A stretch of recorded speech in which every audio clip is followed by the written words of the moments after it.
உங்கள் வீட்டு சமையலறையில் அரிசியை எக்காரணத்தைக் கொண்டும் இப்படி எடுக்கவே கூடாது. உண்ணும் உணவிற்கே கஷ்டம் வந்துவிடும். ஒரு வீட்டிற்கு வாஸ்து என்பது எவ்வளவு முக்கியமோ அந்த அளவிற்கு நம் வீட்டில் குறிப்பிட்ட சில பொருட்களை அந்தந்த இடத்தில் முறையாக வைப்பதும் அவசியம். சமையலறையில் அரிசியை எந்த இடத்தில் வைக்க வேண்டும், அந்த அரிசியை சமைப்பதற்காக எப்படி எடுக்க வேண்டும் என்பதை பற்றி பார்ப்போம். சில பேர் வீட்டில் அரிசியை மூட்டையாக வாங்கி வைப்பார்கள். சில பேர் அரிசியை ட்ரம்மில் கொட்டியும் வைப்பார்கள். சில பேர் அரிசி மூட்டையை ஸ்டோர் ரூமில் வைத்திருப்பார்கள். இதுல உங்கள் வீட்டில் எந்த இடத்தில் அரிசியை வைத்திருந்தாலும் தரை பகுதியில் தான் அந்த அரிசியை வைக்க வேண்டும். உயரமான இடத்தில் வைக்கக்கூடாது. கையை தூக்கி உயரத்தில் இருந்து அரிசியை எப்போதுமே எடுக்கக்கூடாது. குறிப்பிட்டு சொல்ல போனால் அரிசியை சின்ன டப்பாவில் போட்டு சமையல் அடுப்பு திண்ணைக்கு கீழே வைத்துக் கொள்வது நல்ல பலனை தரும். அதாவது அன்னலட்சுமியை நாம் ஒவ்வொரு முறை எடுக்கும் போதும் தலை வணங்கி தலை குனிந்து நமஸ்காரம் செய்து எடுக்க வேண்டும் என்பதற்காகத்தான் நம் முன்னோர்கள் அரிசி மூட்டையை அடுப்புக்கு கீழ் உள்ள இடத்தில் வைத்தார்கள். அடுத்ததாக சிலரது வீட்டில் அரிசியை அளப்பதற்கு டம்ளர் வைத்திருப்பார்கள்.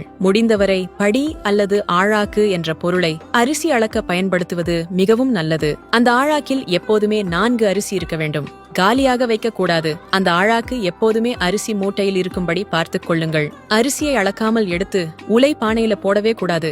நான் எங்க வீட்டில இந்த முறையை தான் ஃபாலோ பண்ணுகிறேன். உங்கள் வீட்டில்